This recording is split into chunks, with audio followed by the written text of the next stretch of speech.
जोगिंदर मान आम आदमी पार्टी चो शामिल अरविंद केजरीवाल ने किया स्वागत। कल ही कांग्रेस को कहा सी अलविदा। कैबिनेट मंत्री रह चुके हैं जोगिंदर मान। पंजाब बीजेपी चोण कमेटी की चंडीगढ़ दे विच हो रही बैठक। सीट शेयरिंग और उम्मीदवारों को लैके हो रहा मंथन। चोण प्रचार को लैके घड़ी जा रही रणनीति। न्यूज़ 18 ते सुखबीर बादल का बड़ा बयान। पानी वालियां बसां बंद करवाउण नूं लैके नवजोत सिद्धू खिलाफ करांगे केस। कहा सिद्धू ने सियासी रंजिश दे विच पंजाब दी प्रॉपर्टी का किया नुकसान।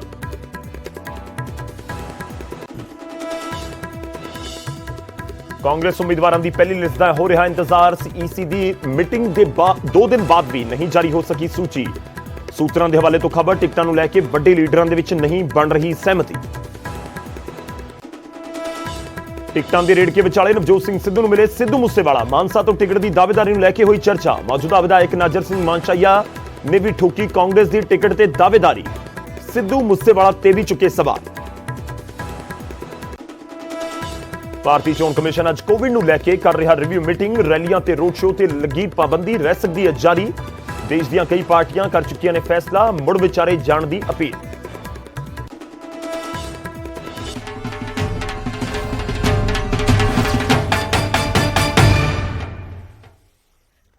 सत श्री अकाल, स्वागत है। गौरव शुक्ला मैं हां तुहाडे नाल। बुलेटिन का आगाज करांगे फटाफट अंदाज दे विच खबरां दे नाल।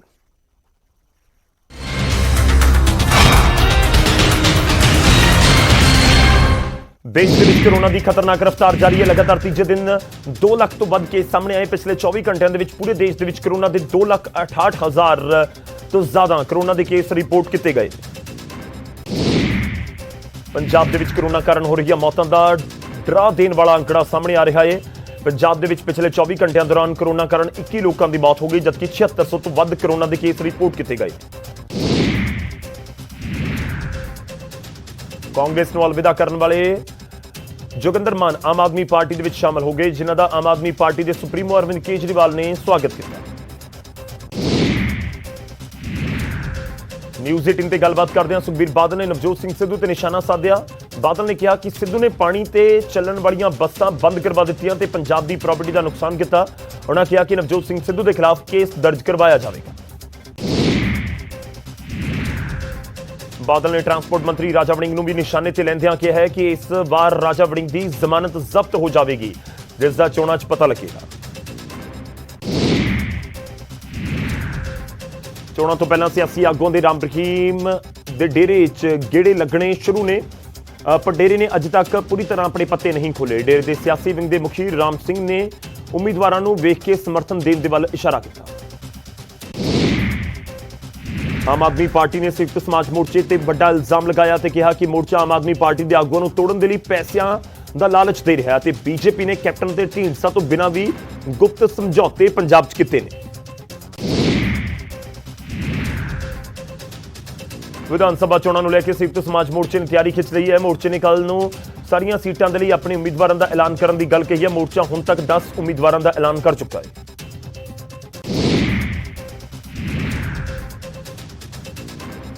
सिद्धू मूसेवाला ने चंडीगढ़ के नवजोत सिंह सिद्धू के नाल मुलाकात की। दोवां दे विचाले टिकट की दावेदारी को लैके गलबात हुई। मानसा के कुछ कांग्रेसियों के वलों मूसेवाला का विरोध किया जा रहा है।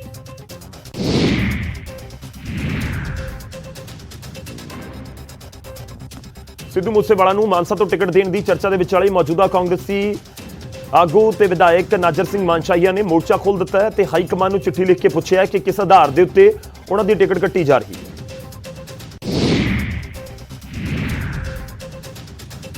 हुशियारपुर के मोहल्ला भगत नगर के मामूली गल नूं लैके 2 धिरां आपस दे विच भिड़ गईआं। इस दौरान दोवां दे विचाले जम के पत्थरबाजी हुई, फायरिंग भी हुई। हालांकि किसी के जख्मी होने की कोई खबर सामने नहीं आई।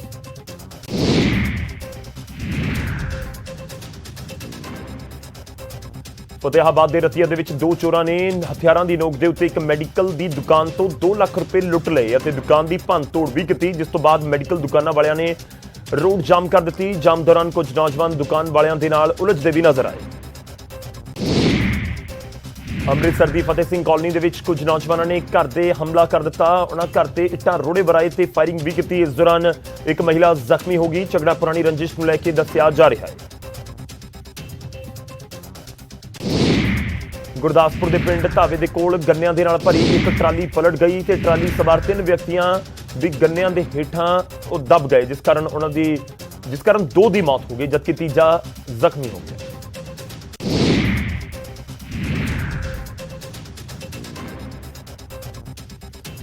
ਅੰਬਾਲਾ ਦੇ ਵਿੱਚ ਕੋਰੋਨਾ ਦੇ ਵੱਧਦੇ ਕੇਸਾਂ ਦੇ ਮੱਦੇਨਜ਼ਰ 4 ਇਲਾਕਿਆਂ ਨੂੰ ਮਾਈਕਰੋ ਕੰਟੇਨਮੈਂਟ ਜ਼ੋਨ ਬਣਾਇਆ ਗਿਆ ਹੈ। ਮਾਈਕਰੋ ਕੰਟੇਨਮੈਂਟ ਜ਼ੋਨਾਂ ਦੇ ਵਿੱਚ ਲਾਕਡਾਊਨ ਵਰਗੀਆਂ ਪਾਬੰਦੀਆਂ ਲਗਾਈਆਂ ਗਈਆਂ ਨੇ ਤੇ ਆਵਾਜਾਈ ਵੀ ਬੰਦ ਕੀਤੀ ਗਈ ਹੈ।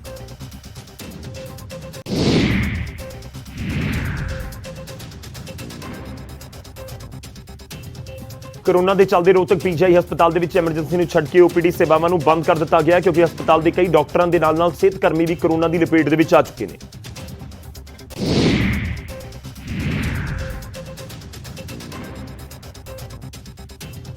ਕੁਰੂਕਸ਼ੇਤਰ ਦੇ ਵਿੱਚ 23 ਸਾਲਾ ਇੱਕ ਨੌਜਵਾਨ ਕਰੀਬ 20 ਸਾਲ ਬਾਅਦ ਆਪਣੇ ਪਿਤਾ ਨੂੰ ਮਿਲਿਆ। ਇਹ ਨੌਜਵਾਨ ਮਾਘ ਮੌਕੇ ਪੱਛਮੀ ਬੰਗਾਲ ਤੋਂ ਕੁਰੂਕਸ਼ੇਤਰ ਆਇਆ, ਜਿੱਥੇ ਉਸ ਦਾ ਮਿਲਣ ਆਪਣੇ ਪਿਤਾ ਨਾਲ ਹੋਇਆ।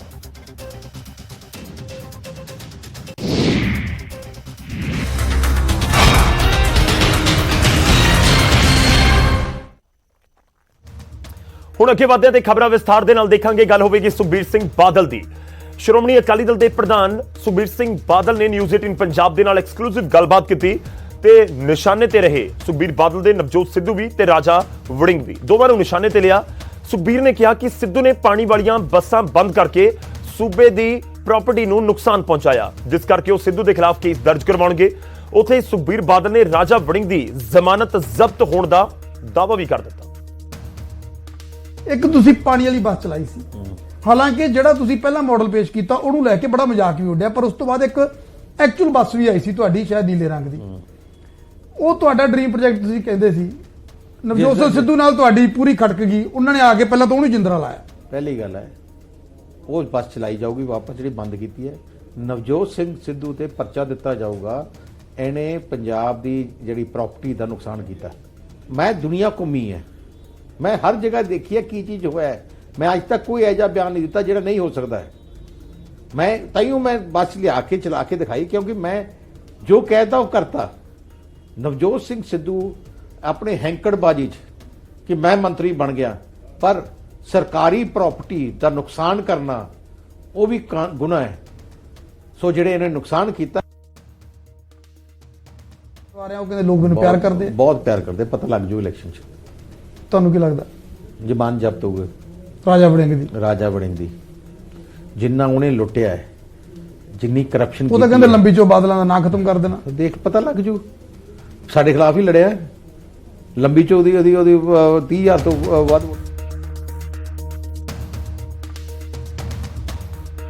ਪੰਜਾਬ ਦੇ ਵਿੱਚ ਕਾਂਗਰਸ ਦੀਆਂ ਟਿਕਟਾਂ ਦੇ ਨਾਲ ਜੁੜੀ ਹੋਈ ਪੰਜਾਬ ਕਾਂਗਰਸ ਨਾਲ ਜੁੜੀ ਵੱਡੀ ਖਬਰ ਇਸ ਸਮੇਂ ਦੀ ਹੈ ਕਿ ਕਿਸੇ ਵੀ ਵੇਲੇ ਪਹਿਲੀ ਸੂਚੀ ਕਾਂਗਰਸ ਦੀ ਜਾਰੀ ਹੋ ਸਕਦੀ ਹੈ। ਕਾਂਗਰਸ ਦੀ ਆਗੂ ਅਲਕਾ ਲਾਂਬਾ ਨੇ ਨਿਊਜ਼ 18 ਨੂੰ ਇਹ ਜਾਣਕਾਰੀ ਦਿੱਤੀ ਹੈ ਕਿ ਕਿਸੇ ਵੀ ਵੇਲੇ ਪਹਿਲੀ ਲਿਸਟ ਜਾਰੀ ਕੀਤੀ ਜਾ ਸਕਦੀ ਹੈ ਔਰ ਉਮੀਦ ਕੀਤੀ ਜਾ ਰਹੀ ਹੈ ਕਿ ਕਰੀਬ 70 ਤੋਂ 80 ਉਮੀਦਵਾਰਾਂ ਦੇ ਨਾਮ ਪਹਿਲੀ ਲਿਸਟ ਦੇ ਵਿੱਚ ਹੋ ਸਕਦੇ ਨੇ। ਹਾਲਾਂਕਿ ਹੁਣ ਤੱਕ ਸਹਿਮਤੀ ਨਹੀਂ ਬਣ ਸਕੀ। ਇਹ ਚਰਚਾਵਾਂ ਸਨ ਕਿ ਵੱਡੇ ਲੀਡਰ ਜਿਹੜੇ ਪੰਜਾਬ ਦੇ ਨੇ ਉਹਨਾਂ ਦੀ ਆਪਸੀ ਸਹਿਮਤੀ ਨਹੀਂ ਬਣ ਸਕੀ ਕਈ ਸੀਟਾਂ ਨੂੰ ਲੈ ਕੇ। ਔਰ ਇਸ ਸਭ ਦੇ ਵਿਚਾਲੇ ਕਿਉਂਕਿ 2 ਦਿਨ ਪਹਿਲਾਂ ਤੋਂ ਹੀ ਸੀਈਸੀ ਦੀ ਮੀਟਿੰਗਾਂ ਦਾ ਦੌਰ ਜਾਰੀ ਹੈ ਤੇ ਉਸ ਤੋਂ ਬਾਅਦ ਵੀ 2 ਦਿਨ ਹੋ ਚੁੱਕੇ ਨੇ ਕਿ ਹੁਣ ਤੱਕ ਪਹਿਲੀ ਲਿਸਟ ਨਹੀਂ ਆਈ। ਪਹਿਲਾਂ 12 ਤਰੀਕ ਨੂੰ ਉਮੀਦ ਕੀਤੀ ਜਾ ਰਹੀ ਸੀ ਕਿ ਆ ਜਾਏਗੀ, ਫਿਰ ਲੋਹੜੀ ਵਾਲੇ ਦਿਨ ਤਾਂ ਲੱਗਿਆ ਕਿ ਬਸ ਅੱਜ ਤਾਂ ਜ਼ਰੂਰ ਲਿਸਟ ਆਏਗੀ। ਲੋਹੜੀ ਵਾਲਾ ਦਿਨ ਵੀ ਨਿਕਲਿਆ, 13 ਤਰੀਕ 14 ਤਰੀਕ ਨਿਕਲ ਗਈ ਤੇ ਹੁਣ 15 ਤਰੀਕ ਹੋ ਚੁੱਕੀ ਹੈ। 21 ਤਰੀਕ ਤੋਂ ਨਾਮਜ਼ਦਗੀ ਦਾ ਦੌਰ ਸ਼ੁਰੂ ਹੋਣਾ ਹੈ ਤੇ ਇਸ ਵਿਚਾਲੇ ਉਮੀਦਵਾਰ ਡੋਰ ਟੂ ਡੋਰ ਕੈਂਪੇਨ ਕਿਵੇਂ ਕਰਨਗੇ, ਵਰਚੁਅਲ ਤਰੀਕੇ ਨਾਲ ਆਪਣੇ ਵੋਟਰਾਂ ਤੱਕ ਕਿਵੇਂ ਪਹੁੰਚ ਕਰਨਗੇ, ਤੇ ਕਾਂਗਰਸ ਹਾਈ ਕਮਾਨ ਲਾਜ਼ਮੀ ਤੌਰ ਤੇ ਸਮਝ ਰਹੀ ਹੋਵੇਗੀ ਕਿ ਇਸ ਵਾਰ ਚੁਣੌਤੀਆਂ ਜ਼ਿਆਦਾ ਨੇ, ਸਮਾਂ ਜ਼ਿਆਦਾ ਚਾਹੀਦਾ ਹੈ ਔਰ ਜਿਹੜੀਆਂ ਪਾਰਟੀਆਂ ਨੇ ਪਹਿਲਾਂ ਹੀ ਆਪਣੇ ਉਮੀਦਵਾਰਾਂ ਦਾ ਨਾਮ ਐਲਾਨ ਦਿੱਤਾ ਉਹ ਕਿਤੇ ਨਾ ਕਿਤੇ ਇੱਕ ਐਡਵਾਂਟੇਜ ਉਹਨਾਂ ਦੇ ਕੋਲ ਸ਼ਾਇਦ ਹੋ ਸਕਦੀ ਹੈ। ਤੇ ਇਸ ਸਮੇਂ ਦੀ ਵੱਡੀ ਖਬਰ ਤੁਹਾਨੂੰ ਦੱਸ ਰਹੇ ਹਾਂ, ਕਿਸੇ ਵੀ ਵੇਲੇ ਕਾਂਗਰਸ ਦੀ ਲਿਸਟ ਜਾਰੀ ਕੀਤੀ ਜਾ ਸਕਦੀ ਹੈ। ਪਹਿਲੀ ਲਿਸਟ ਦੇ ਵਿੱਚ ਉਮੀਦ ਹੈ ਕਿ 2 ਲਿਸਟਾਂ ਦੇ ਵਿੱਚ ਕਾਂਗਰਸ ਦੇ ਸਾਰੇ ਉਮੀਦਵਾਰਾਂ ਦਾ ਐਲਾਨ ਕਰ ਦਿੱਤਾ ਜਾਵੇਗਾ ਔਰ ਪਹਿਲੀ ਲਿਸਟ ਦੇ ਵਿੱਚ 70 ਤੋਂ 80 ਉਮੀਦਵਾਰਾਂ ਦੇ ਨਾਮ ਹੋ ਸਕਦੇ ਨੇ। ਇਹ ਕਾਂਗਰਸ ਦੇ ਸੀਨੀਅਰ ਲੀਡਰ ਨੇ ਅਲਕਾ ਲਾਂਬਾ, ਉਹਨਾਂ ਦੇ ਵੱਲੋਂ ਨਿਊਜ਼ 18 ਦੇ ਨਾਲ ਜਾਣਕਾਰੀ ਸਾਂਝੀ ਕੀਤੀ ਗਈ ਹੈ। ਪੰਜਾਬ ਕਾਂਗਰਸ ਦੇ ਨਾਲ ਜੁੜੀ ਇਸ ਸਮੇਂ ਦੀ ਵੱਡੀ ਖਬਰ ਅਸੀਂ ਆਪਣੇ ਦਰਸ਼ਕਾਂ ਨੂੰ ਦੱਸ ਰਹੇ ਹਾਂ ਕਿਉਂਕਿ ਜਿਹੜੇ ਕਾਂਗਰਸ ਦੇ ਟਿਕਟ ਦੇ ਦਾਅਵੇਦਾਰ ਨੇ ਉਹ ਲਾਜ਼ਮੀ ਤੌਰ ਤੇ ਨਜ਼ਰਾਂ ਲਗਾ ਕੇ ਬੈਠੇ ਨੇ ਕਿ ਕਦੋਂ ਟਿਕਟ ਦੀ ਅਨਾਉਂਸਮੈਂਟ ਹੋਏਗੀ। ਬਹੁਤ ਸਾਰੇ ਉਮੀਦਵਾਰ ਨੇ ਜਿਨ੍ਹਾਂ ਦਾ ਤਕਰੀਬਨ ਟਿਕਟ ਫਾਈਨਲ ਹੈ, ਉਹਨਾਂ ਨੂੰ ਪਤਾ ਹੋਏਗਾ ਆਲਰੇਡੀ ਕਿ ਉਹਨਾਂ ਦੀ ਟਿਕਟ ਤਾਂ ਫਾਈਨਲ ਹੈ, ਪਰ ਬਹੁਤ ਸਾਰੇ ਹਲਕੇ ਨੇ ਇਨਫੈਕਟ ਜਿਹੜੇ ਪਿਛਲੀ ਵਾਰ 77 ਵਿਧਾਇਕ ਜਿੱਤੇ ਜਾਂ ਟੋਟਲ ਜਿਹੜੇ 80 ਵਿਧਾਇਕ ਨੇ ਉਹਨਾਂ ਦੇ ਵਿੱਚੋਂ ਵੀ ਕਈਆਂ ਦੀ ਟਿਕਟ ਕੱਟੀ ਜਾਣੀ ਤੈਅ ਹੈ। ਔਰ 20 ਦੇ ਕਰੀਬ ਦੱਸਿਆ ਜਾ ਰਿਹਾ ਕਿ ਟਿਕਟ ਕੱਟੀ ਜਾਏਗੀ। ਹਾਲਾਂਕਿ ਕਈ ਤੱਕ ਕਾਂਗਰਸ ਨੂੰ ਅਲਵਿਦਾ ਕਹਿ ਗਏ, ਦੂਰ ਹੋਏ ਨੇ। ਉਹਨਾਂ ਦੇ ਵਿੱਚ ਕੈਪਟਨ ਅਮਰਿੰਦਰ ਸਿੰਘ ਦਾ ਨਾਮ ਹੈ, ਰਾਣਾ ਸੋਢੀ ਦਾ ਨਾਮ ਹੈ, ਫਤਿਹ ਸਿੰਘ ਬਾਜਵਾ ਦਾ ਨਾਮ ਹੈ, ਤਾਂ ਆਬਵੀਅਸ ਹੈ ਉਹਨਾਂ ਦੀ ਤਾਂ ਟਿਕਟ ਕੱਟੀ ਜਾਏਗੀ। ਪਰ ਬਾਕੀ ਹੋਰ ਕਿਸ ਦੀ ਟਿਕਟ ਕੱਟੀ ਜਾਂਦੀ ਹੈ, ਕਿਉਂਕਿ ਸਰਵੇ ਪਾਰਟੀ ਆਪਣੇ ਪੱਧਰ ਦੇ ਉੱਤੇ ਕਰਵਾਉਂਦੀ ਹੈ ਤੇ ਉਸ ਤੋਂ ਬਾਅਦ ਹੀ ਟਿਕਟ ਦਿੱਤੀ ਜਾਂਦੀ ਹੈ। ਸਿੱਧਾ ਰੁਕ ਕਰਦੇ ਹਾਂ, ਪੰਕਜ ਕਬਾਈ ਸਾਡੇ ਸਹਿਯੋਗੀ ਇਸ ਸਮੇਂ ਸਾਡੇ ਨਾਲ ਨੇ। ਪੰਕਜ, ਕੀ ਕੁਝ ਜਾਣਕਾਰੀ ਤੁਹਾਡੇ ਕੋਲ? ਕਾਂਗਰਸ ਦੀ ਟਿਕਟਾਂ, ਕਾਂਗਰਸ ਦੇ ਲਿਸਟ ਦਾ ਇੰਤਜ਼ਾਰ ਹੋ ਰਿਹਾ ਹੈ, ਪਰ ਇੰਤਜ਼ਾਰ ਖਤਮ ਨਹੀਂ ਹੋ ਰਿਹਾ। ਦੇਖੋ ਗੌਰਵ, ਹੁਣ ਕਿਸੇ ਵੇਲੇ ਵੀ ਕਾਂਗਰਸ ਦੇ ਉਮੀਦਵਾਰਾਂ ਦੀ ਪਹਿਲੀ ਲਿਸਟ ਜਿਹੜੀ ਉਹ ਜਾਰੀ ਹੋ ਸਕਦੀ ਹੈ। 70 ਤੋਂ 80 ਉਮੀਦਵਾਰਾਂ ਦੀ ਲਿਸਟ ਜਿਹੜੀ ਉਹ ਜਾਰੀ ਹੋ ਸਕਦੀ, ਜਿਸ ਦੇ ਵਿੱਚ ਚਰਨਜੀਤ ਸਿੰਘ ਚੰਨੀ ਚਮਕੌਰ ਸਾਹਿਬ ਤੋਂ ਹੈ, ਉਹਨਾਂ ਦਾ ਨਾਮ ਲਗਭਗ ਉਹਨਾਂ ਦੀ ਸੀਟ ਤੋਂ ਤੈਅ ਹੈ। ਅੰਮ੍ਰਿਤਸਰ ਈਸਟ ਤੋਂ ਨਵਜੋਤ ਸਿੰਘ ਸਿੱਧੂ ਦਾ ਨਾਮ ਤੈਅ ਹੈ ਔਰ ਅਬੋਹਰ ਤੋਂ ਸੁਨੀਲ ਜਾਖੜ ਦਾ ਨਾਮ ਤੈਅ ਹੈ। ਸੁਖਜਿੰਦਰ ਰੰਧਾਵਾ ਆਪਣੀ ਸੀਟ ਤੋਂ ਚੋਣ ਲੜਨਗੇ, ਇਹ ਵੀ ਨਾਮ ਤੈਅ ਹੈ। ਭਗਤ ਭੂਸ਼ਣ ਆਸ਼ੂ ਲੁਧਿਆਣਾ ਉਹਨਾਂ ਦੀ ਜਿਹੜੀ ਸੀਟ ਹੈ ਉੱਥੇ ਉਹਨਾਂ ਦਾ ਨਾਮ ਤੈਅ ਹੈ। ਪ੍ਰਗਟ ਸਿੰਘ ਜਲੰਧਰ ਕੈਂਟ ਤੋਂ ਚੋਣ ਲੜਦੇ ਹੋਏ ਨਜ਼ਰ ਆ ਸਕਦੇ ਨੇ ਔਰ ਇਸ ਦੇ ਨਾਲ ਕੁਝ ਮੌਜੂਦਾ ਵਿਧਾਇਕਾਂ ਦੀ ਟਿਕਟ, ਜਿਸ ਤਰੀਕੇ ਨਾਲ ਤੁਸੀਂ ਥੋੜੀ ਦੇਰ ਪਹਿਲਾਂ ਜ਼ਿਕਰ ਕਰ ਰਹੇ ਸੀਗੇ ਕਿ ਕੈਪਟਨ ਅਮਰਿੰਦਰ ਸਿੰਘ ਕਿਉਂਕਿ ਪਟਿਆਲਾ ਤੋਂ ਕਾਂਗਰਸ ਦੇ ਵਿਧਾਇਕ ਸੀਗੇ, ਪਾਰਟੀ ਛੱਡ ਚੁੱਕੇ, ਪਾਰਟੀ ਨੂੰ ਅਲਵਿਦਾ ਕਹਿ ਚੁੱਕੇ ਨੇ, ਤਾਂ ਉਹਨਾਂ ਦੀ ਥਾਂ ਤੇ ਕਿਹੜਾ ਚਿਹਰਾ ਹੋਏਗਾ ਇਹ ਸ਼ਾਇਦ ਪਹਿਲੀ ਲਿਸਟ ਦੇ ਵਿੱਚ ਨਾਮ ਨਾ ਆਵੇ। ਔਰ ਦੂਸਰੀ ਸੀਟ ਹੈ ਗੁਰੂ ਹਰਸਾਏ ਦੀ, ਰਾਣਾ ਗੁਰਮੀਤ ਸਿੰਘ ਸੋਢੀ ਉੱਥੋਂ ਕਾਂਗਰਸ ਦੇ ਵਿਧਾਇਕ ਨੇ, ਲੇਕਿਨ ਉਹ ਵੀ ਭਾਜਪਾ 'ਚ ਸ਼ਾਮਲ ਹੋ ਚੁੱਕੇ ਨੇ, ਤਾਂ ਉਹਨਾਂ ਦੀ ਥਾਂ ਤੇ ਕਿਹੜਾ ਉਮੀਦਵਾਰ ਹੋਏਗਾ ਇਹ ਵੀ ਦੂਸਰੀ ਲਿਸਟ ਦੇ ਵਿੱਚ ਆ ਸਕਦਾ ਹੈ। ਲੇਕਿਨ ਇਸ ਦੇ ਨਾਲ ਸਾਥੀਆਂ ਤੋਂ ਫਤਿਹ ਸਿੰਘ ਬਾਜਵਾ ਜੋ ਮੌਜੂਦਾ ਵਿਧਾਇਕ ਨੇ ਉਹ ਭਾਜਪਾ 'ਚ ਸ਼ਾਮਲ ਹੋ ਗਏ ਨੇ। ਉਹਨਾਂ ਦੇ ਭਰਾ ਨੂੰ ਟਿਕਟ ਸਾਥੀਆਂ ਤੋਂ, ਜੋ ਮੌਜੂਦਾ ਰਾਜ ਸਭਾ ਮੈਂਬਰ ਪਾਰਲੀਮੈਂਟ ਨੇ ਪ੍ਰਤਾਪ ਸਿੰਘ ਬਾਜਵਾ, ਸਾਥੀਆਂ ਤੋਂ ਉਹਨਾਂ ਦੀ ਟਿਕਟ ਲਗਭਗ ਤੈਅ ਹੋ ਚੁੱਕੀ ਹੈ। ਇਹ ਵੱਡੇ ਚਿਹਰੇ ਨੇ ਜਿਨ੍ਹਾਂ ਨੂੰ ਇਸ ਵੇਲੇ ਪਹਿਲੀ ਲਿਸਟ ਦੇ ਵਿੱਚ ਨਾਮ ਆਏਗਾ। 70 ਦੇ ਕਰੀਬ ਵਿਧਾਇਕ ਨੇ। ਇਸ ਵੇਲੇ ਚਰਚਾ ਇਹ ਹੈ ਕਿ ਕੀ ਹਰਜੋਤ ਕਮਲ ਦੀ ਵੀ ਟਿਕਟ ਜਿਹੜੀ ਹੈ ਮੌਕੇ ਤੋਂ ਕੱਟੀ ਜਾ ਚੁੱਕੀ ਹੈ। ਉਹਨਾਂ ਦੀ ਥਾਂ ਪਹਿਲੀ ਲਿਸਟ ਦੇ ਵਿੱਚ ਕੀ ਨਾਮ ਜਿਹੜਾ ਹੈ ਉਹ ਸਿੱਧੂ ਮੂਸੇਵਾਲੇ ਦਾ ਰਹੇਗਾ। ਸਿੱਧੂ ਮੂਸੇਵਾਲਾ ਕੱਲ ਨਵਜੋਤ ਸਿੰਘ ਸਿੱਧੂ ਦੇ ਨਾਲ ਵੀ ਮੁਲਾਕਾਤ ਕਰ ਚੁੱਕੇ ਸੀਗੇ, ਤਾਂ ਕੀ ਹਰਜੋਤ ਕਮਲ ਭਾਜਪਾ ਚਲੇ ਜਾਣਗੇ ਇਹ ਵੀ ਇੰਤਜ਼ਾਰ ਕਰਨਾ ਹੋਏਗਾ ਕਿ ਪਹਿਲੀ ਲਿਸਟ ਦੇ ਵਿੱਚ ਜਿਹੜਾ ਹੈ ਸਿੱਧੂ ਮੂਸੇਵਾਲਾ ਦਾ ਨਾਮ ਆਉਂਦਾ ਹੈ ਮਾਨਸਾ ਤੋਂ ਜਾਂ ਨਹੀਂ ਆਉਂਦਾ। ਲੇਕਿਨ ਜਿਹੜੀ ਪਹਿਲੀ ਲਿਸਟ ਹੋਏਗੀ ਉਹਨਾਂ ਦੇ ਵਿੱਚ ਮੌਜੂਦਾ ਜਿਹੜੇ ਵਿਧਾਇਕ ਨੇ ਉਹਨਾਂ ਦਾ ਨਾਮ ਲਗਭਗ ਤੈਅ ਜਿਹੜਾ ਹੈ ਉਹ ਮੰਨਿਆ ਜਾ ਰਿਹਾ ਹੈ। ਗੌਰਵ, ਇਸ ਤਰੀਕੇ ਦੀ ਜਾਣਕਾਰੀ ਮਿਲਦੀ ਹੈ ਔਰ ਕਿਸੇ ਵੇਲੇ ਵੀ ਲਿਸਟ ਜਿਹੜੀ ਹੈ ਉਹ ਕਾਂਗਰਸ ਦੀ ਜਾਰੀ ਹੋ ਸਕਦੀ ਹੈ। ਠੀਕ ਹੈ, ਕਿਸੇ ਵੇਲੇ ਵੀ ਇਹ ਲਿਸਟ ਜਾਰੀ ਹੋ ਸਕਦੀ ਹੈ। ਪਰ ਪੰਕਜ ਜੀ, ਇੱਕ ਹੋਰ ਚੀਜ਼ ਸਮਝ ਨਹੀਂ ਚਾਹੁੰਦੇ, ਆਮ ਤੌਰ ਤੇ ਜਦੋਂ ਪਹਿਲੀ ਲਿਸਟ ਜਾਰੀ ਕੀਤੀ ਜਾਂਦੀ ਹੈ ਤਾਂ ਉਸ ਦੇ ਵਿੱਚ ਜਿਹੜੀਆਂ ਕਨਫਰਮ ਟਿਕਟਾਂ ਹੁੰਦੀਆਂ ਨੇ ਉਹਨਾਂ ਦੀ ਅਨਾਉਂਸਮੈਂਟ ਕਰ ਦਿੱਤੀ ਜਾਂਦੀ ਹੈ। ਕੀ ਤੁਹਾਡੇ ਕੋਲ ਜਾਣਕਾਰੀ ਕਿੰਨੀਆਂ ਸੀਟਾਂ ਨੇ ਜਿਨ੍ਹਾਂ ਦੇ ਉੱਤੇ ਰੇੜਕਾ ਬਣਿਆ ਹੋਇਆ ਹੈ? ਜੇ 80 ਸੀਟਾਂ ਦਾ ਆਪਾਂ ਜ਼ਿਕਰ ਕਰ ਰਹੇ ਹਾਂ ਕਿ 70 ਤੋਂ 80 ਉਮੀਦਵਾਰ ਪਹਿਲੀ ਲਿਸਟ ਦੇ ਵਿੱਚ ਹੋ ਸਕਦੇ ਨੇ, ਤਾਂ ਫਿਰ ਉਹ ਕਿੰਨੀਆਂ ਕੁ ਟਿਕਟਾਂ ਨੇ ਜਾਂ ਕਿੰਨੀਆਂ ਕੁ ਸੀਟਾਂ ਨੇ ਜਿਨ੍ਹਾਂ ਦੇ ਉੱਤੇ ਰੇੜਕਾ ਬਣ ਗਿਆ? ਔਰ ਇਹ ਰੇੜਕਾ ਇਹ ਸਮਝਿਆ ਜਾਵੇ ਕਿ ਚੰਨੀ ਸਿੱਧੂ ਤੇ ਜਾਖੜ ਦੇ ਵਿਚਾਲੇ ਹੈ, ਕਿਉਂਕਿ ਇਹੀ ਜਾਣਕਾਰੀਆਂ ਮਿਲ ਰਹੀਆਂ ਨੇ ਕਿ ਪੰਜਾਬ ਦੀ ਲੀਡਰਸ਼ਿਪ ਇੱਕ ਸਹਿਮਤ ਇੱਕ ਰਾਏ ਨਹੀਂ ਹੋ ਪਾ ਰਹੀ ਬਹੁਤ ਸਾਰੀਆਂ ਸੀਟਾਂ ਨੂੰ ਲੈ ਕੇ, ਹੋਏ ਸੀਟਾਂ ਦੇ ਉੱਤੇ ਐਲਾਨੇ ਜਾਣ ਵਾਲੇ ਉਮੀਦਵਾਰਾਂ ਨੂੰ ਲੈ ਕੇ। ਬਿਲਕੁਲ ਗੌਰਵ, ਇਹਨਾਂ ਦੇ ਵਿੱਚ ਜੋ ਜਾਣਕਾਰੀ ਮਿਲਦੀ ਹੈ, ਇੱਕ ਸੀਟ ਹੈ ਗੜ ਸ਼ੰਕਰ ਦੀ। ਗੜ ਸ਼ੰਕਰ ਦੀ ਸੀਟ ਨੂੰ ਲੈ ਕੇ ਸੁਨੀਲ ਜਾਖੜ ਆਪਣੀ ਵੱਖਰੀ ਰਾਏ ਰੱਖਦੇ ਨੇ, ਚਰਨਜੀਤ ਸਿੰਘ ਚੰਨੀ ਆਪਣੀ ਵੱਖਰੀ ਰਾਏ ਰੱਖਦੇ ਨੇ। ਮਲੋਟ ਇੱਕ ਅਜਿਹੀ ਸੀਟ ਹੈ ਉਸ ਨੂੰ ਲੈ ਕੇ ਵੀ ਸਥਿਤੀ ਜਿਹੜੀ ਹੈ ਉਹ ਕਲੀਅਰ ਨਹੀਂ ਹੈ। ਤੀਸਰੀ ਸੀਟ ਹੈ ਮਾਨਸਾ ਔਰ ਮੋਗਾ, ਦੋ ਸੀਟਾਂ ਅਜਿਹੀਆਂ ਨੇ ਜਿਸ ਨੂੰ ਲੈ ਕੇ ਸ਼ਸ਼ੋਬਨ ਜਿਹੜਾ ਉਹ ਬਣਿਆ ਹੋਇਆ ਹੈ। ਇਸ ਤੋਂ ਇਲਾਵਾ ਆਦਮਪੁਰ ਸੀਟ ਹੈ। ਆਦਮਪੁਰ ਸੀਟ ਤੋਂ ਪਿਛਲੀ ਵਾਰ ਮਹਿੰਦਰ ਸਿੰਘ ਕੇਪੀ ਚੋਣ ਲੜੇ ਸੀਗੇ। ਇਸ ਵਾਰ ਚਰਚਾਵਾਂ ਹੈ ਮੀਟਿੰਗ ਦੇ ਵਿੱਚ ਇਹ ਵੀ ਸੀਗੀਆਂ ਕਿ ਅਗਰ ਚਮਕੌਰ ਸਾਹਿਬ ਤੋਂ ਇਲਾਵਾ ਦੂਸਰੀ ਸੀਟ ਤੇ ਚਰਨਜੀਤ ਸਿੰਘ ਚੰਨੀ ਨੂੰ ਚੋਣ ਲੜਾਣੀ ਹੈ ਤਾਂ ਆਦਮਪੁਰ ਸੀਟ ਹੈ। ਤਾਂ ਆਦਮਪੁਰ ਸੀਟ ਦੇ ਉੱਤੇ ਕੀ ਜਿਹੜਾ ਹੈ ਉਹ ਮਹਿੰਦਰ ਸਿੰਘ ਕੇਪੀ ਨੂੰ ਹੀ ਉਤਾਰਿਆ ਜਾਏਗਾ ਜਾਂ ਫਿਰ ਚਰਨਜੀਤ ਸਿੰਘ ਚੰਨੀ ਉਤਰਨਗੇ, ਇਹ ਵੀ ਅਜੇ ਸਥਿਤੀ ਜਿਹੜੀ ਉਹ ਸਾਫ਼ ਨਹੀਂ ਹੈ। ਤਾਂ ਇਸੇ ਤਰੀਕੇ ਨਾਲ ਕੁਝ ਹੋਰ ਸੀਟਾਂ ਨੇ, ਜਿਵੇਂ ਅਬੋਹਰ ਦੀ ਸੀਟ ਹੈ। ਅਬੋਹਰ ਦੇ ਪਹਿਲਾਂ ਕਾਂਗਰਸ ਵੱਲੋਂ ਸੁਨੀਲ ਜਾਖੜ ਚੋਣ ਲੜੀ ਸੀ, ਲੇਕਿਨ ਉਸ ਤੋਂ ਬਾਅਦ ਲੋਕ ਸਭਾ ਚਲੇ ਗਏ। ਲੋਕ ਸਭਾ ਦੇ ਵਿੱਚ ਗੁਰਦਾਸਪੁਰ ਤੋਂ ਚੋਣ ਲੜੀ, ਗੁਰਦਾਸਪੁਰ ਇੱਕ ਵਾਰ ਚੋਣ ਜਿੱਤੇ, ਇੱਕ ਵਾਰ ਚੋਣ ਹਾਰੇ ਵੀ। ਤਾਂ ਉਸ ਤੋਂ ਬਾਅਦ ਅਬੋਹਰ ਵਾਪਸ ਸੁਨੀਲ ਜਾਖੜ ਲੜਨਗੇ।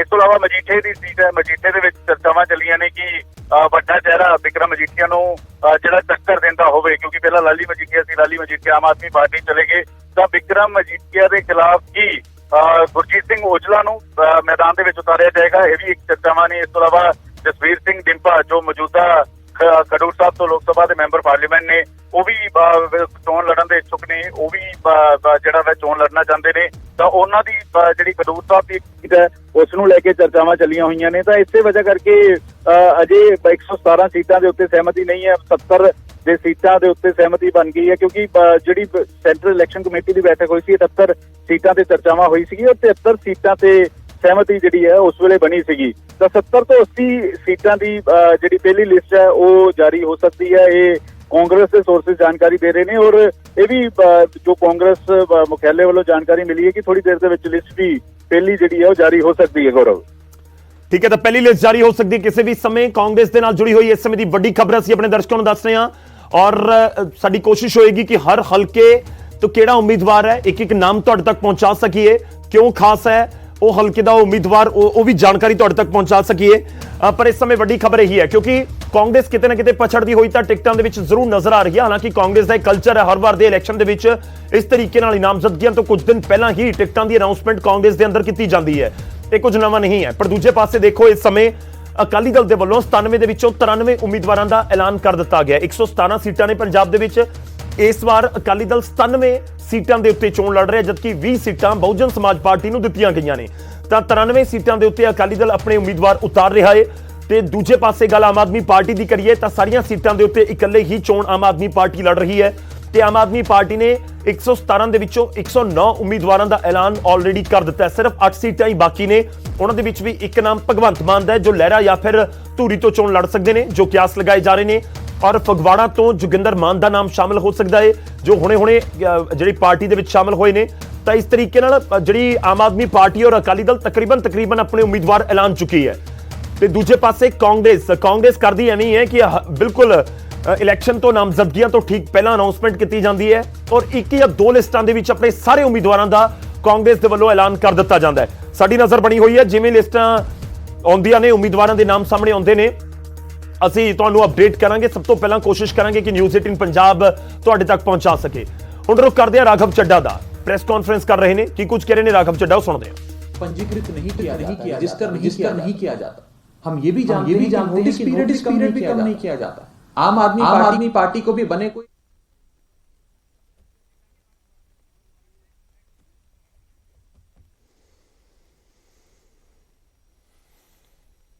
तो हमें भी नोटिस पीरियड देना पड़ा था। ये 30 दिन के पब्लिक नोटिस पीरियड का हमें भी पालन करना पड़ा था। हमारे लिए कोई रिलीफ नहीं था और ना ही किसी पार्टी के लिए होता है।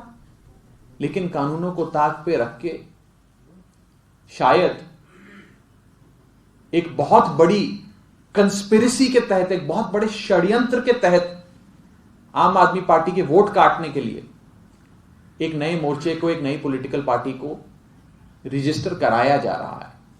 यह हमें डर है, यह बात हमें सता रही है और यह बात हम आपके सामने खुल के रखना चाहते हैं।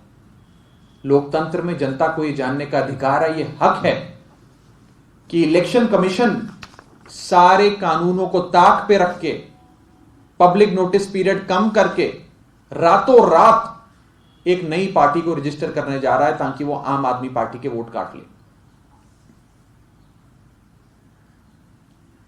ऐसे लगता है कि पूरा इलेक्शन कमीशन सारे काम छोड़कर सिर्फ इस नए ग्रुप को, इस नए मोर्चे को रजिस्टर करने में लगा है। आम आदमी पार्टी बहुत सम्मान से पंजाब के लोगों को, देश के लोगों को यह कहना चाहती है कि ये चीजें हम आपके सामने रख रहे हैं और ये दूसरी पार्टी वाले जिन्हें डर लगता है अरविंद केजरीवाल की साफ राजनीति से, अरविंद केजरीवाल जी की ईमानदारी से, जो कांपते हैं केजरीवाल मॉडल ऑफ गवर्नेंस को देखकर, वो लोग कभी नहीं चाहेंगे कि आम आदमी पार्टी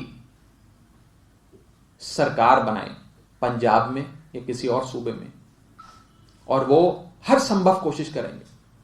पहले अकाली दल ने कोशिश करी कि अरविंद केजरीवाल जी को रोके, नहीं रोक पाए। कांग्रेस ने कोशिश करी, नहीं रोक पाए। बीजेपी और कैप्टन अमरिंदर साहब मिलके आम आदमी पार्टी को नहीं रोक पाए।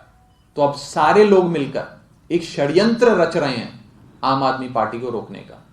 यह आम आदमी पार्टी सीधे तौर पे सवाल आज इलेक्शन कमीशन से पूछना चाहती है कि किस मोर्चे को, किस ग्रुप को, किन लोगों को, किस पार्टी को रजिस्टर करने के लिए आप ये स्पेशल ट्रीटमेंट, ये विशेष संशोधन करके फैसिलिटेट कर रहे हैं, रियायत दे रहे हैं, किसको रजिस्टर करने के। दूसरा सबसे बड़ा नुकसान इसके पंजीकृत होने से, इस पॉलिटिकल पार्टी के रजिस्टर होने से किस पार्टी को होगा। तीसरा सवाल, किस पार्टी को इसका फायदा होगा इस मोर्चे के रजिस्टर होने से? कौन सबसे ज्यादा फायदे में रहेगा? चौथा सवाल, ऐसी क्या जरूरत पड़ गई कि बीच चुनाव में कानूनों को ताक पे रख के सारे संशोधन करके आप एक नई पॉलिटिकल पार्टी को रजिस्टर करें? ऐसी क्या जरूरत पड़ गई, यह हम पूछना चाहते हैं। और हमारा पांचवा सवाल, क्या आज यह नहीं पूछा जाए कि कौन कौन लोग हैं जो इस षड्यंत्र में हिस्सेदार हैं, जो हर कीमत पे आम आदमी पार्टी को रोकना चाहते हैं? ये 5 सटीक सीधे सवाल आम आदमी पार्टी के, मैं चाहूंगा कि इलेक्शन कमीशन ऑफ इंडिया भी और भारतीय जनता पार्टी भी इन सारे सवालों के जवाब हमें दे। हमने परसों जो अंदेशा, जो डर आप सबके सामने जाहिर करा था, वो सच्चाई में तब्दील हो गया है और इलेक्शन कमीशन ने ये नोटिफिकेशन जारी कर कर ये सब